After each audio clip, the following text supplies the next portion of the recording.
Episode की शुरुआत UG से होती है जो कर्स्ड स्पिरिट से भरी सड़कों पर भाग रहा है। एक विशालकाय कर्स उसे पकड़ लेता है, लेकिन यूजी बिल्डिंग्स पर कूदते हुए बच निकलता है। वो चोजो के साथ मिलकर कर्सेस का सफाया करता है, एक मुक्के में स्पिरिट्स उड़ा लेता है। अचानक नायोया जेनिन आ जाता है, जो यूजी को मारने का आदेश लेकर आया है। गोजो सील हो चुके हैं, अब यूजी पर डेथ सेंटेंस है। नायोया चोजो पर हमला करता है, अपनी सुपर स्पीड से पलक झपकते ही मुक्का मार देता है। चोजो पीछे हट जाता है। ये तेज तो बहुत है मगर कुछ तो गड़बड़ है। इसकी कोई तो टेक्निक होगी। यूजी भागता है, लेकिन ऊपर से एक खतरनाक आभा आती है। Yuta Okkotsu, special grade sorcerer Yuta, जो हायर अप्स के ऑर्डर पर यूजी को खत्म करने आया। यूटा यूजी से पूछता है, तुम दोनों यूजी के कौन हो? चोजो चिल्लाता है, भाग जा यूजी।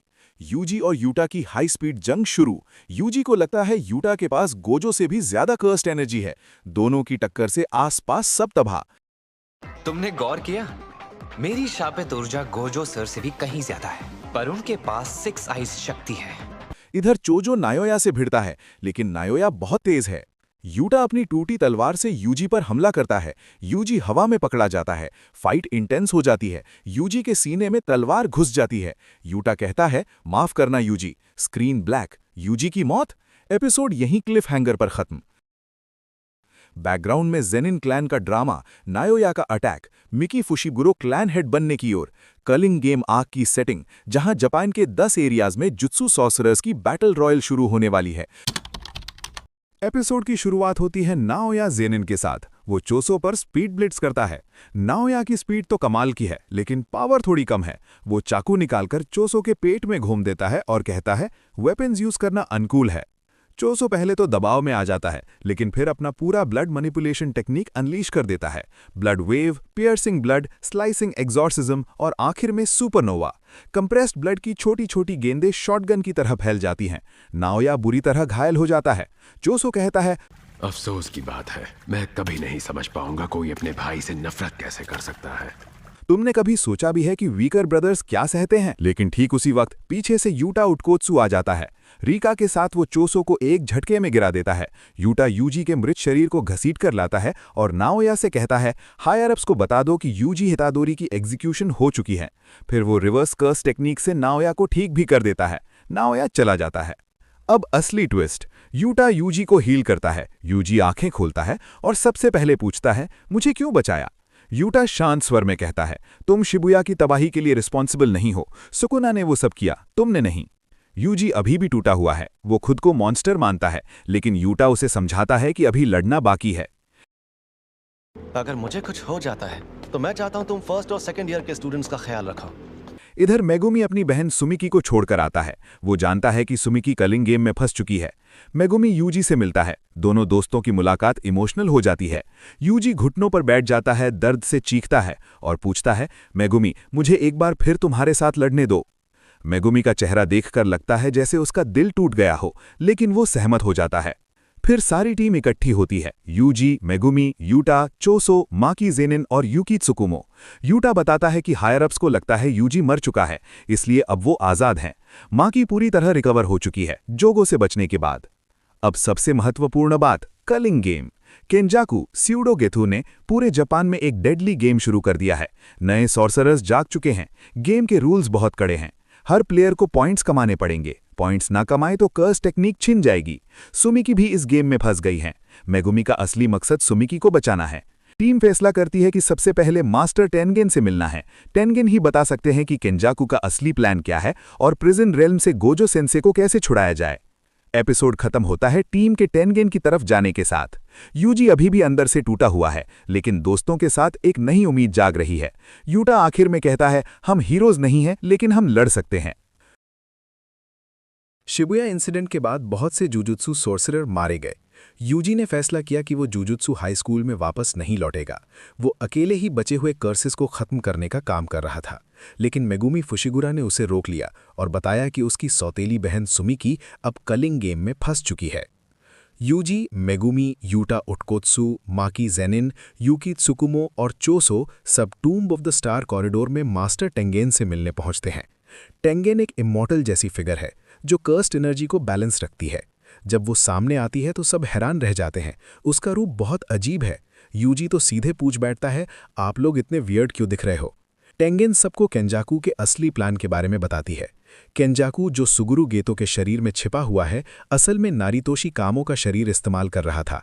उसका मकसद पूरे जापान की पॉपुलेशन को टेंगेन के साथ एसिमिलेट यानी मिलाना है।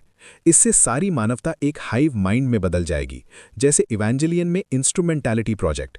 इससे कर्स्ट एनर्जी का स्तर बहुत ज़्यादा बढ़ जाएगा, लेकिन साथ ही दुनिया का नाश भी हो जाएगा। टेंगेन बताती है कि केंजाकू का ये प्लान पहले कई बार फेल हो चुका था, 6 आइज वाले यूजर जैसे गोजो और स्टार प्लाज्मा वेसल रिको आमानाई की वजह से। लेकिन टूजी फुशिगुरा ने रिको को मार दिया, Gojo prison real miss seal हो गया और केंजाकू को गेतो का शरीर मिल गया। अब प्लान पूरा होने वाला है। अब आता है कलिंग गेम का असली मकसद। ये कोई साधारण टूर्नामेंट नहीं है, ये एक डेडली बैटल रॉयल है, जहां पूरे जापान में कई कॉलोनीज बने हुए हैं। हर कॉलोनी में सॉर्सरर्स और नॉन सॉर्सरर्स को फोर्स्ड एंट्री मिल चुकी है। कलिंग गेम के मुख्य रूल्स: हर प्लेयर को कर्स्ट टेक्निक मिल जाती है, पॉइंट्स कमाने के लिए दूसरे प्लेयर्स को मारना पड़ता है। 19 दिन बाद अगर कोई पॉइंट्स नहीं कमाता तो उसकी ब्रेन से कर्स्ट टेक्निक निकाल ली जाती है और वो मर जाता है। गेम तब तक नहीं रुकता जब तक सारे प्लेयर्स मर न जाएं। लेकिन एक खास रूल है, प्लेयर्स पॉइंट्स जमा करके नए रूल्स ऐड कर सकते हैं। केंजाकू का प्लान है कि कलिंग गेम से इतनी कर्स्ट एनर्जी इकट्ठा हो कि मर्जर पूरा हो सके और टेंगेन के साथ एसिमिलेशन हो जाए। यूजी और बाकी सब शॉक्ड हो जाते हैं। मेगुमी की बहन सुमिकी को बचाने के लिए उन्हें जल्दी एक्शन लेना है। सुमिकी अनविलिंग पार्टिसिपेंट है और अगर वो कॉलोनी में नहीं गई या पॉइंट्स नहीं कमाए तो वो खतरे में है। टेंगेन ये भी बताती है कि प्रिजन रियल्म को खोलने का एक तरीका है। प्रिजन रियल्म का बैक उनके पास है। कलिंग गेम में एक प्लेयर है एंजल हनाकुरासु, जिसकी कर्स्ट टेक्निक प्रिजन रियल्म को खोल सकती है। अब ग्रुप अपना प्लान बनाता है। चोसो और युकित्सुकुमो टेंगेन की रक्षा करेंगे। चोसो केंजाकू को पर्सनली मारना चाहता है क्योंकि वो उसके भाइयों डेथ पेंटिंग्स के साथ एक्सपेरिमेंट कर चुका है। माकी जेनिन क्लैन के वॉल्ट में घुसकर पावरफुल कर्स्ट टूल्स लाएगी। अब मेगुमी टेक्निकली क्लैन हेड है, इसलिए आसानी हो सकती है। यूटा उटकोत्सु किसी एक कॉलोनी में जाकर सिचुएशन चेक करेगा। यूजी इटाडोरी और Megumi Fushiguro 3rd year student Kinji Hakari को रिक्रूट करने जाएंगे, जो जुजुत्सु हाई से सस्पेंडेड है लेकिन बहुत पावरफुल है। मेगुमी का फोकस अपनी बहन को बचाने पर है। वो नए रूल ऐड करके अनविलिंग प्लेयर्स को गेम से बाहर निकालने का प्लान सोच रहा है। एपिसोड के अंत में कुछ लाइट मोमेंट्स भी हैं, जैसे यूजी का पुराना वाला एनर्जेटिक अंदाज थोड़ा वापस आता है, लेकिन ओवरऑल टोन बहुत सीरियस है क्योंकि अब स्टेक्स पूरे जापान की किस्मत से जुड़ चुके हैं। शिबुया इंसिडेंट के बाद यूजी इताडोरी और बाकी जादूगर कलिंग गेम को रोकने की तैयारी कर रहे हैं। माकी जेनिन फैसला करती है कि उसे जेनिन क्लैन के घर जाना चाहिए। क्यों? क्योंकि वहां बहुत सारे पावरफुल कर्स टूल्स पड़े हैं जो कलिंग गेम में उनकी मदद कर सकते हैं। माकी जेनिन क्लैन के घर पहुंचती है। वहां सबसे पहले उसका सामना होता है नाओया जेनिन से। नाओया, जैसा हम जानते हैं, माकी को हमेशा नीचा दिखाता है। वो उसे अपमानित करता है, तुम तो सिर्फ एक फेलियर हो, औरत होने के कारण क्लैन की बदनामी हो। लेकिन माकी अब पहले जैसी नहीं है। वो बिना किसी भावना के आगे बढ़ जाती है। उसकी माँ उसे रोकने की कोशिश करती है, लेकिन माकी रुकती नहीं। वो सीधे फॉरबिडन आर्मरी यानी कर्स्ड वेपन्स के वॉल्ट की तरफ जाती है। जैसे ही वो दरवाज़ा खोलती है, भयानक सीन। वहां उसकी जुड़वा बहन माई जेनिन खून से लथपथ जमीन पर पड़ी है और उनके पिता ओगी जेनिन खड़े हैं तलवार लेकर। जेनिन क्लैन का प्लान था मेगुमी फुशिगुरु, माकी और माई को मारकर क्लैन का कंट्रोल अपने हाथ में रखना। बिट्रेयल का सबसे गहरा रूप। ओगी माकी पर हमला करता है। माई बुरी तरह घायल है। माकी लड़ती है, लेकिन पिपा की ताकत और क्लैन की तकनीकें उसे मुश्किल में डालती हैं। माई और माकी की बात होती है, इमोशनल मोमेंट। माई अपनी ट्विन सिस्टर से कहती है कि वो हमेशा माकी की ताकत से जलती रही है, लेकिन अब वो समझ चुकी है। माई अपना कंस्ट्रक्शन टेक्निक इस्तेमाल करती है और अपनी जान की कुर्बानी देकर माकी के लिए एक नया कर्स टूल बनाती है, सोल स्प्लिटिंग कटाना की परफेक्ट कॉपी। माई माकी से आखिरी बार कहती है, एक वादा करो, सब कुछ तबाह कर देना। माई की मौत के साथ माकी का हेवनली रेस्ट्रिक्शन पूरा हो जाता है। अब वो पूरी तरह तोजी फुशिगुरु जैसी ताकतवर बन चुकी है, बिना किसी कर्स्ड एनर्जी के, सिर्फ शुद्ध फिजिकल पावर और स्पीड के साथ। अब शुरू होता है जेनिन क्लैन का मैसेकर। माकी जैसे तूफान बन जाती है। वो अपने पिता ओगी को मार डालती है। फिर बाकी क्लैन मेंबर्स जिनिची, रांटा और दूसरे एलीट सॉर्सरर्स एक एक करके उसके सामने आते हैं। माकी सबको बेरहमी से मारती जाती है। एनिमेशन कमाल का है, blood, fast cuts, brutal punches और स्वॉर्ड फाइट्स। नाओया फिर से आता है। वो अपनी प्रोजेक्शन टेक्निक से सुपर स्पीड यूज करता है और माकी को अपमानित करने की कोशिश करता है, लेकिन माकी अब पहले जैसी नहीं। वो नाओया की टेक्निक को पूरी तरह समझ चुकी है। नाओया सोचता है कि वो अनबीटेबल है, लेकिन माकी एक परफेक्ट काउंटर पंच मारती है। स्लो मोशन में नाओया का जबड़ा टूटता दिखता है, एक्स-रे स्टाइल शॉट। नाओया जमीन पर गिर जाता है, पूरी तरह हार मानकर। माकी पूरे जेनिन क्लैन को अकेले ही तबाह कर देती है। खून की नदियां बहती हैं, क्लैन का गर्व, उनकी परंपरा, सब कुछ खत्म। एपिसोड के अंत में माकी बाहर निकलती है, पूरी तरह बदल चुकी। उसकी आंखों में अब सिर्फ कोल्ड डिटर्मिनेशन है। माई की कुर्बानी व्यर्थ नहीं गई। माकी अब कलिंग गेम के लिए पूरी तरह तैयार है। डिस्ट्रॉय एवरीथिंग वाली माकी। एपिसोड शुरू होता है शिबुया इंसिडेंट के बाद की दुनिया से। यूजी इताडोरी और Megumi Fushiguro suspended sorcerer Kenji Hakari से मिलने अंडरग्राउंड गैम्बलिंग अरीना में पहुंचते हैं। ये जगह जुए और जुजुत्सु फाइट्स का हब है, जहां हर नियम छिपा हुआ है। यूजी को हकारी का भरोसा जीतना है, इसलिए वो पांडा के साथ स्टेज्ड फाइट करता है। पांडा की ताकत और यूजी की डाइवर्जेंट फिस्ट देखकर दर्शक खुशी से झूम उठते हैं। लेकिन हकारी, जो लेजर फोकस्ड गैम्बलर है, सब कुछ भांप लेता है। वो यूजी को माइंड गेम्स खेलता है, क्या तू जीत सकता है या हार जाएगा। इधर फ्लैशबैक में प्रिंसिपल यागा की सीक्रेट स्पेशल ग्रेट पावर और पांडा के क्रिएशन की ट्रूथ सामने आती है। यागा ने पांडा को कर्स्ड कॉप्स के रूप में बनाया था, जो फैमिली जैसा बॉन्ड दिखाता है। टेंशन बढ़ती है जब हकारी का शार्प मेंटालिटी सामने आता है। वो यूजी को टेस्ट करता है। फाइट क्लब के हिडन रूल्स तोड़ने पर सजा मृत्यु। यूजी और मेगुमी मिलकर हकारी को कन्विंस करते हैं कि कलिंग गेम में उनकी हेल्प चाहिए। केंजाकू के प्लान के खिलाफ हकारी की इंपॉर्टेंस हिंट मिलती है। इस एपिसोड में थीम्स हैं ट्रस्ट, गैम्बलिंग रिस्क्स और सॉर्सरर्स की नई अलायंसेस। हकारी का कैरेक्टर गेम चेंजर है। उसकी private pure love cursed technique culling game में ओपी साबित होगी। एपिसोड की शुरुआत होती है हकारी के अंडरग्राउंड फाइट क्लब के बाहर। यूजी, मेगुमी और पांडा का मिशन सीधा है, केंजी हकारी को अपनी तरफ लाना, क्योंकि कुलिंग गेम जीतने के लिए उन्हें ताकतवर साथियों की जरूरत है। हकारी जुजुत्सु हाय का सस्पेंड स्टूडेंट, लेकिन उसकी ताकत मॉन्स्टर लेवल, और उसके साथ है किरारा। और असली समस्या वही है। जैसे ही मेगुमी और पांडा आगे बढ़ते हैं, किरारा उन्हें रोक देती है, लेकिन सामान्य तरीके से नहीं, अपनी कर्स्ड टेक्निक से। किरारा की टेक्निक का नाम है लव रेंजवू। नाम सुनने में प्यारा, लेकिन असर बेहद खतरनाक। वो लोगों और चीजों पर स्टर्स असाइन करती। एक जैसे स्टार्स एक दूसरे को अट्रैक्ट करते हैं और अलग सीक्वेंस वाले रिपेल। सीधे शब्दों में, तुम चाहकर भी उसके पास सीधा नहीं पहुंच सकते। जितना पास जाने की कोशिश करोगे, उतनी ही ताकत तुम्हें पीछे धकेलेगी। मेगुमी और पांडा पूरी तरह कंफ्यूज हो जाते हैं। ये लड़ाई कम, फिजिक्स का एग्जाम ज्यादा लगती है। किरारा ने पूरे एंट्रेंस को ट्रैप कर दिया है ताकि कोई भी हकारी तक ना पहुंच सके। लेकिन मेगुमी इतनी आसानी से हार मानने वालों में नहीं है। वो ऑब्जर्व करता है, पैटर्न समझता है और धीरे धीरे इस टेक्निक का लॉजिक पकड़ना शुरू करता है।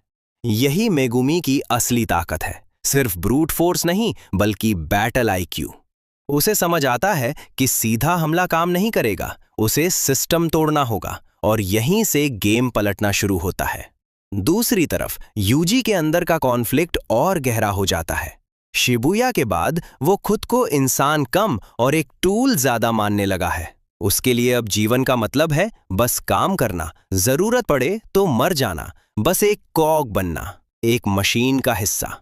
न कोई सपना, न कोई पर्सनल इच्छा, सिर्फ ड्यूटी। यही इस एपिसोड की सबसे भारी लाइन है। यूजी के अंदर की उम्मीद अब सैक्रिफाइस में बदल चुकी है। फिर आता है हकारी का असली प्रेजेंस, कॉन्फिडेंस ओवरफ्लोइंग, ऑरा खतरनाक, और सबसे बड़ी बात, वो आसानी से किसी पर भरोसा नहीं करता। उसे लगता है ये पूरा सिस्टम फेक है, जुजुत्सु सोसाइटी फेक है, और सच कहें तो वो गलत भी नहीं है। यूजी से मनाने की कोशिश करता है, ना किसी बड़ी स्पीच से, ना इमोशनल ड्रामा से, बस सच्चाई से। हमें तुम्हारी जरूरत है। ये सिंपल लाइन हकारी को छू जाती है, क्योंकि नकली दुनिया में सच्ची ईमानदारी सबसे दुर्लभ चीज होती है। एपिसोड के अंत तक ये लड़ाई सिर्फ फिजिकल नहीं रहती, ये ट्रस्ट की लड़ाई बन जाती है। मेगुमी अपनी स्ट्रैटेजी से, यूजी अपनी सिंसियरिटी से हाकारी को अपनी तरफ लाने की कोशिश करते हैं। हाकारी के सीन से शुरू होता है। फिर मेगुमी बताता है कि गोजो सील हो चुका है और पांडा खबर देता है कि प्रिंसिपल मर चुका है। ये झटका सबको हिला देता है दोस्तों। कलिंग गेम आखिरकार शुरू हो गया।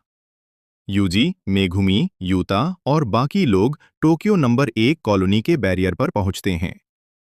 कोगा ने उन्हें नियम बताता है। अंदर घुसते ही प्लेयर्स को पॉइंट्स कमाने के लिए एक दूसरे को मारना होगा। यूजी और मेगुमी बैरियर में कदम रखते ही अलग हो जाते हैं, अलग कॉलोनियों में टेलीपोर्ट हो जाते हैं। मेगुमी को सेंट्रल टोक्यो कॉलोनी मिलती है, जबकि यूजी टोक्यो नंबर 1 में फंस जाता है। यूजी को रुकी हंटर्स का सामना करना पड़ता है। ये नए खिलाड़ी खतरनाक कर्स्ट टेक्निक्स इस्तेमाल करते हैं, लेकिन यूजी अपनी इंसानी शारीरिक ताकत से सबको धूल चटा देता है। एक लड़की हान्यू अपने बालों को जेट इंजन की तरह उड़ान भरने के लिए यूज करती है, पर यूजी पत्थर फेंककर उसे काटती पतंग की तरह गिरा देता है। दूसरी तरफ मेगुमी रेमी नाम की लड़की से मिलता है। वो हिगुरुमा की लोकेशन जानती है, लेकिन बदले में मेगुमी को उसके साथ डील करनी पड़ती है। मेगुमी को शक है कि बातचीत लड़ाई में बदल सकती है। रेमी उसे हिगुरुमा के बारे में बताती है, लेकिन लोकेशन को लेकर कंफ्यूजन होता है। क्या वो सही जगह है? मेगुमी रिस्क लेता है और आगे बढ़ता है। एपिसोड हाई टेंशन पर खत्म होता है। यूजी रुकी हंटर्स को हैंडल कर रहा है, लेकिन ज्यादा प्लेयर्स आ रहे हैं। मेगुमी को हिगुरुमा तक पहुंचना है, जो उनके मिशन का की है। केंजाकू का प्लान धीरे धीरे खुल रहा है। अगला एपिसोड और धमाकेदार होने वाला है। एपिसोड की शुरुआत होती है यूजी के हिगुरुमा को ढूंढने से। यूजी का प्लान सीधा है, हिगुरुमा से मिलकर उसके 100 पॉइंट्स का इस्तेमाल करके कलिंग गेम में एक नया रूल ऐड करवाना, ताकि सिचुएशन थोड़ी कंट्रोल में आ सके। लेकिन हिगुरुमा इस आइडिया को कैजुअली रिजेक्ट कर देता है और यहीं से दोनों के बीच का रियल क्लैश शुरू हो जाता है। हिगुरुमा का कैरेक्टर यहां और भी इंटरेस्टिंग बन जाता है, क्योंकि वो कलिंग गेम के सिस्टम को ब्लाइंडली अपोज नहीं करता। उसका माइंडसेट काफी ट्विस्टेड और अनप्रेडिक्टेबल है और यही चीज उसे डेंजरस बनाती है। यूजी जितना इमोशनल और स्ट्रेट फॉरवर्ड है, हिगुरुमा उतना ही कोल्ड और कैलकुलेटेड लगता है। इसी कॉन्ट्रास्ट की वजह से दोनों का इंटरैक्शन एपिसोड का सबसे स्ट्रॉन्ग पार्ट बन जाता है। दूसरी तरफ मेगुमी का सिचुएशन भी धीरे धीरे और रिस्की होता जा रहा है। उसके आसपास जो डेवलपमेंट्स हो रही हैं, वो साफ इंडिकेट करती हैं कि बैटल किसी भी मोमेंट एक्सप्लोड कर सकती है। एपिसोड एक साथ मल्टीपल पर्सपेक्टिव्स दिखाता है, जिससे फील होता है कि हर कैरेक्टर अपने अपने डेंजर जोन में फंस चुका है। फिर आता है एपिसोड का सबसे इंपॉर्टेंट मोमेंट। हिगुरुमा अपना डोमेन एक्सपेंशन एक्टिवेट करता है। जैसे ही डोमेन खुलता है, पूरा बैटलफील्ड कोर्टरूम में बदल जाता है। अब यह सिर्फ नॉर्मल फाइट नहीं रही, अब ये एक ट्रायल बन चुकी है और यहीं से स्टेक्स और भी ऊपर चले जाते हैं। यह सीन पूरा एपिसोड का टर्निंग पॉइंट फील होता है, क्योंकि अब यूजी को सिर्फ फिजिकल फाइट नहीं करनी, बल्कि हिगुरुमा के डोमेन के रूल्स समझकर सरवाइव भी करना है। जुजुत्सु काइसेन की यही चीज इसे बाकी शोनेन एनिमे से अलग बनाती है। यहां पावर के साथ इंटेलिजेंस, स्ट्रैटेजी और साइकोलॉजी भी इक्वली इंपॉर्टेंट होती है। एपिसोड 8 इसी बात को बहुत अच्छे तरीके से एस्टैब्लिश करता है। एंडिंग ओवरओनल एपिसोड 8 एक प्रॉपर सेटअप एपिसोड है, लेकिन बोरिंग बिल्कुल नहीं। इसमें एक्शन से ज्यादा सस्पेंस, कैरेक्टर टेंशन और अपकमिंग फाइट का प्रेशर बिल्ड किया गया है। हिगुरुमा का डेब्यू और उसका डोमेन इस एपिसोड को जेन्युइनली मेमोरेबल बना देता है। एपिसोड शुरू होता है जैसे हिगुरुमा अपना domain expansion deadly sentencing activate करता है। ये दुआमिन यूजी को एक कानून की कचहरी में ट्रैप कर देता है। पहली ट्रायल में यूजी को 18 साल से पहले कैसीनो में एंट्री का अपराध दिया जाता है। गिल्टी वर्डिक्ट आता है और यूजी रिट्रायल मांगता है। तभी जजमेंट हिगुरुमा का शिकिगामी दूसरा अपराध देता है, 31 अक्टूबर 2018 पर शिबुया में मास मर्डर। यह अपराध सुकुना के छेड़छाड़ से हुआ था, जब यूजी के बॉडी पर सुकुना का कंट्रोल था। हिगुरुमा की आश्चर्य में यूजी अपने ही अपराध को स्वीकार करता है। ये सुनते ही जजमेंट डेथ पेनल्टी का फैसला देता है। हिगुरुमा अपने सोर्ड ऑफ एग्जीक्यूशन को इक्विप्स करता है। ये तलवार एक स्ट्रिक में फाइनल किल कर सकती है। हिगुरुमा कहता है, एक अनंत अंधेरे की खाई में लाइट खोजने की कोशिश बेमकसद है, लेकिन सच ये है कि यूजी का सर्वाइवर्स गिल्ट बहुत एज है। उसका गुरुमर्रा की वॉश थी कि यूजी अपनी पावर का इस्तेमाल करके जितने ज्यादा लोगों की लाइफ बचाए। यूजी को यह पता है कि सुकुना ने शिबुया में लोगों को मारा था, लेकिन उसकी बॉडी का इस्तेमाल हुआ था। ये उसके लिए बेहद शर्मिंदा करने वाला है। एपिसोड का मुख्य थीम है यूजी का गिल्ट। ये Yuji's cog of guilt keeps turning. Yuji का मोटिवेशन है कि वो सुकुना के द्वारा मारे गए लोगों की काउंट को बचाने के लिए जितने ज्यादा कर्स एक्सरसाइज करे, लेकिन ये रिस्क टेकिंग बिहेवियर ये नहीं है कि वो अपने कॉन्शियंस से एस्केप कर रहा है। ये वो है कि वो अपने एक्शंस के लिए अकाउंटेबल है। और ये था एपिसोड 9 यूजी वर्सेस हिगुरुमा का। एपिसोड की शुरुआत होती है जब रेजी स्टार मेगुमी को क्यूलिंग गेम के बारे में बताता है। रेजी कहता है कि केनाजाकू तब तक कोई एक्शन नहीं लेगा जब तक सिर्फ स्ट्रॉन्गेस्ट प्लेयर्स जीवित नहीं रह जाते, यानी ये सब कुछ वीक प्लेयर्स को फिल्टर करने का प्लान है। रेजी कहता है कि वह स्ट्रॉन्ग सॉर्सरर्स को गैदर कर रहा है और मेगुमी से उसके पॉइंट्स सरेंडर करने को कहता है। मेगुमी साफ मना करता है और रेजी से पॉइंट्स देने को डिमांड करता है। तभी रेजी अपने एलाई शजूरू को अटैक करने को ऑर्डर करता है। शजूरू तुरंत आता है, लेकिन मेगुमी बिना किसी हेजिटेशन के उसको बिल्डिंग से बाहर थ्रो कर देता है। मेगुमी सिमुल्टेनियसली न्यू को समन करता है बाहर से अटैक करने के लिए और अपना डिवाइन डॉग रेजी पर भेजता है, लेकिन शिकामी क्विकली डिफीटेड होता है। अचानक ऊपर से एक आई फॉल होती है और मेगुमी के पास एक्सप्लोड होती है। ये अटैक योरी से आता है, जो अपने बॉडी के पार्ट्स को एक्सप्लोसिव्स में ट्रांसफॉर्म कर सकता है। मेगुमी नैरली ब्लास्ट से बचता है।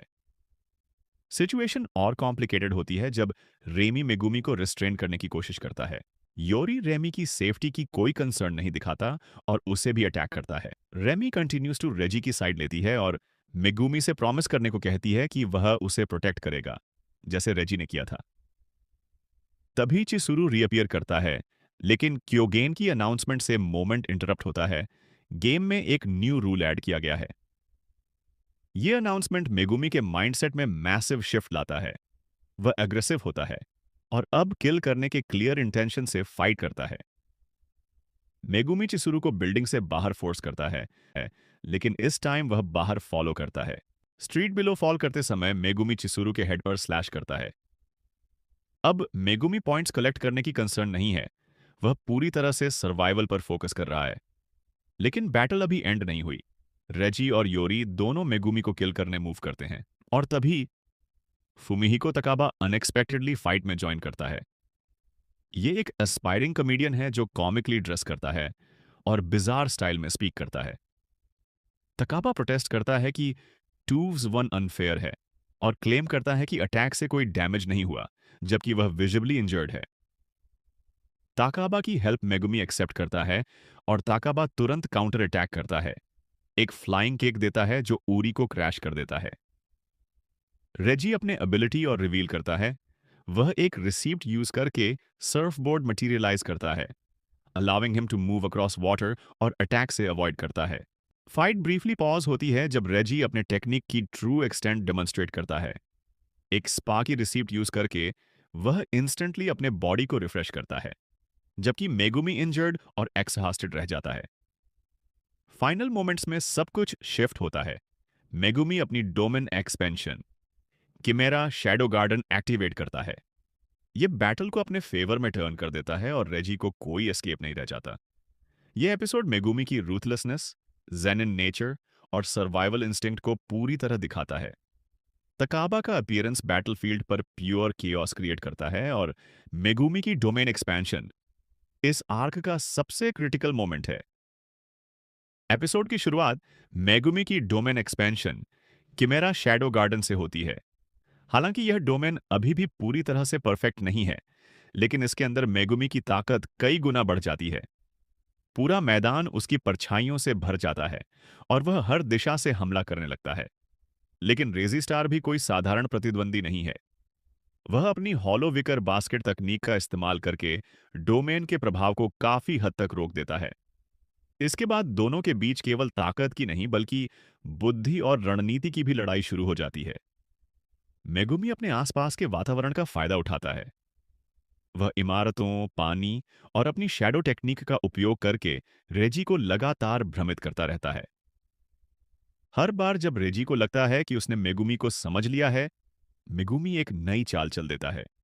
लड़ाई धीरे धीरे और खतरनाक होती जाती है। मेगुमी अपने शिकिगामी को बुलाता है और रेजी पर लगातार दबाव बनाता रहता है।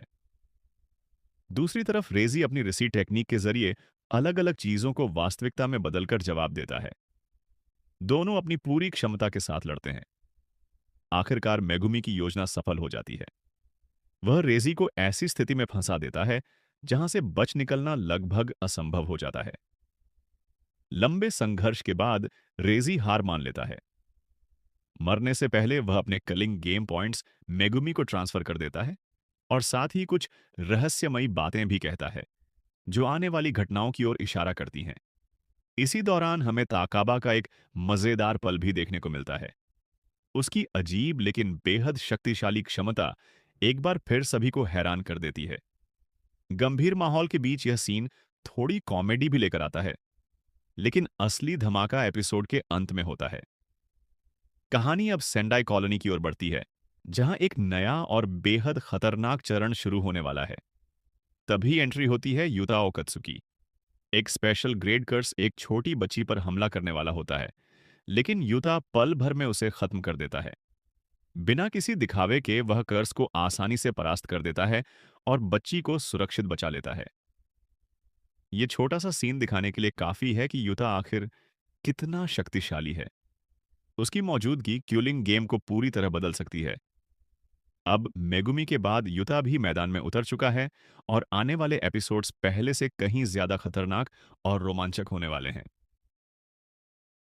आज के एपिसोड में लड़ाई और भी ज्यादा खतरनाक हो जाती है और युता ओकोत्सु अपनी असली ताकत का सबूत देता है। ध्रुव को हराने के बाद युता समझ जाता है कि कॉलोनी की स्थिति कंट्रोल से बाहर जा रही है, इसलिए वह खुद सब कुछ खत्म करने का फैसला करता है। उसका मकसद साफ है, लोगों को बचाना, पॉइंट्स इकट्ठा करना और केंजाकू तक पहुंचना। जैसे ही युता लोगों को सुरक्षित करने में लग जाता है, तभी एक भयानक कॉकरोच कर्स कुरोरुशी हमला कर देता है। युता तुरंत रिका को लोगों की सुरक्षा के लिए भेजता है और खुद उस राक्षसी कर्स का सामना करता है।